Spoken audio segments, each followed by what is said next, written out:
اهلا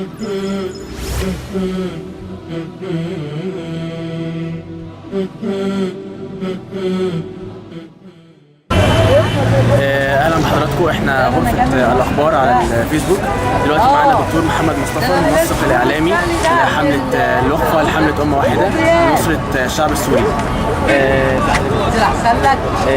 حضرتك ايه الهدف من الوقفه؟ الهدف من الوقفه بعد الحمد لله والصلاه والسلام على رسول الله صلى الله عليه وسلم، الهدف من الوقفه تعريف حمله امه واحده. حمله امه واحده طلعت قبل كده، هي حمله اغاثيه تابعه للدعوه السلفيه.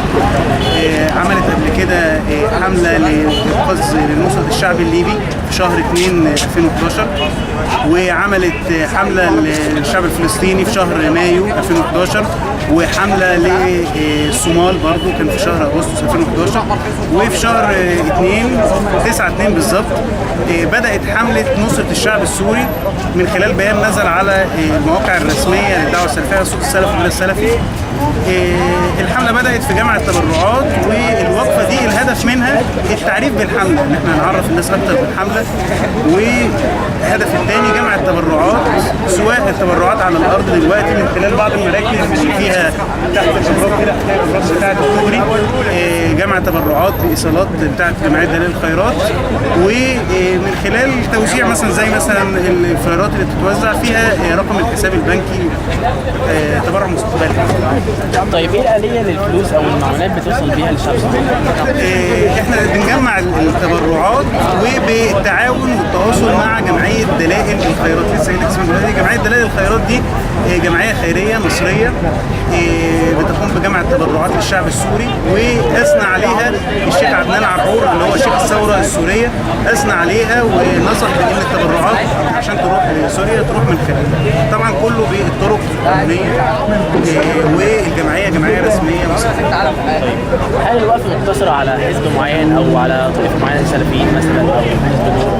الوقفه موجهه لكل من يحمل هم الشعب السوري اللي بيقتل وبتسفك دماؤه على ايد بشار.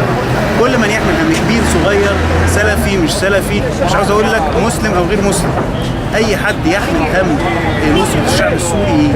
احنا الوقفه تحت رعايه حمله امه واحده اللي هي تحت اشراف الدعوه السلفيه، اللي بيتبرع اي حد بيتبرع تقدر تقول ان في عاملين بيخلوا الواحد يتبرع. العامل الاولاني دافع نفسي جواه ان هو عاوز يتبرع، والعامل الثاني ثقته في اللي هيديه، فهو ممكن يكون عاوز يتبرع بس مش واثق. طبعا الدعوه السلفيه ولله الحمد والمنه ليها مكانه كبيره في قلوب الناس، ليها ثقه على مدار السنوات، فالناس بتثق في الدعوه السلفيه وفي ابناء الدعوه السلفيه. فالدعوه والوقفه تحت رعايه الدعوه السلفيه، خصوصا قطاع الطلائع في الدعوه السلفيه، علشان يبقى في هذا النوع من الثقه. ولكن كل حد يحمل هم الشعب السوري يشارك، وزي ما انت شايف طبعا اكيد انت مشيت رحت هنا وهنا، هتلاقي في كل طوائف المجتمع كل الاعمار موجودين للمشاركه في الوقفه. احنا شفنا مجموعه من الاخوه السوريين هنا، هل في تنسيق بين حضراتكم وبين تنسيقيه الثوره السوريه؟ هو اخواننا في التنسيقيه طبعا على التواصل معانا من ساعه ما بدينا الحمله بفضل الله، وهم النهارده كانوا عاملين وقفه رمزيه عند مكتبه اسكندريه، وكان في تنسيق معاهم ان هم بعد ما يخلصوا الوقفه بتاعتهم يتحركوا بالناس ويجوا الوقفه هنا. فهم موجودين هنا بفضل الله، وبعض وسائل الاعلام سجلت معاهم كانوا واقفين بيقولوا الاناشيد السوريه. فبنسال الله سبحانه وتعالى ان هو ينصرهم وان يهلك الشرور. جميل، ربنا شاكرين جدا.